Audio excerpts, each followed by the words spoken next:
Hi friends, நான் தான் உங்கள் ஆர்ஆர் கார் ரஃபி பேசுகிறேன். இன்றைக்கி என்ன வண்டி பார்க்க போனால் வேகனார். இது நியூ மாடல் 2020 மாடலு. இதுக்கு என்ன பார்த்திங்கன்னா இந்த ஃபோல்டிங் மிரர் சுவிட்ச் ஒர்க் ஆகலைன்னு சொல்லி வந்தாங்க. வெளியே எங்கேயே செக் பண்ணதில் பார்த்திங்கன்னா பிசிஎம் கம்ப்ளைண்ட்லாம் சொல்லியிருந்தாங்க. நம்ம அனலைஸ் பண்ணதில் இந்த சுவிட்ச் தான் கம்ப்ளைண்ட்டு. இந்த பவர் இந்த ஃபோல்டிங் பண்ணுற மிரர் சுவிட்ச் வந்து ஒன் சைடு வேலை செய்யுது, ஒன் சைடு வேலை செய்ய மாட்டுது. சரி, நம்ம இது பண்ணி அனலைஸ் பண்ணதில் இந்த சுவிட்ச் தான் மாற்றணும் அப்படின்னு சொல்லி கன்ஃபார்ம் பண்ணியாச்சு. இந்த சுவிட்ச் மாட்டுப்பா.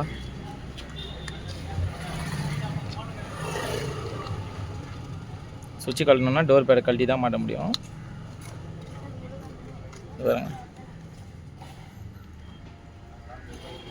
அப் டவுனு சைடு எல்லாமே ஒர்க் ஆகுது. லெஃப்ட் அதே மாதிரி பண்ணுப்பா.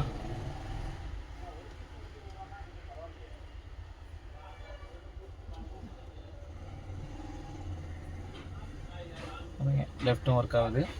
நல்லா ஒர்க் கம்ப்ளீட்டு. அவ்வளோதான், மாட்டி கஸ்டமர்கிட்ட கொடுக்க வேண்டியதான். உங்களுக்கும் எதனா கரெக்டாக அனலைஸ் பண்ணணும்னா சொல்லுங்கள். ஏன்னா ஆக்சுவலி இது ஒரு ஃப்ளட் வெஹிக்கிள். அதனால் கொஞ்சம் மெக்கானிக் வந்து பார்த்திங்கன்னா நிறைய பார்ட்ஸ் எல்லாம் கொஞ்சம் டிஃபால்ட்டாக சொன்னாங்க. இது மாற்றி பார்க்கணும், அதை மாற்றி பார்க்கணுன்ட்டு. ஒரு கஸ்டமர் நம்மளை தேடி ரெக்கமெண்ட் மூலிமா வந்தாங்க. உங்களுக்கு ஹாப்பியாக பண்ணி கொடுத்தாச்சு. ஓகே ஃப்ரெண்ட்ஸ், நெக்ஸ்ட் வீடியோவில் சந்திப்போம். பாய்.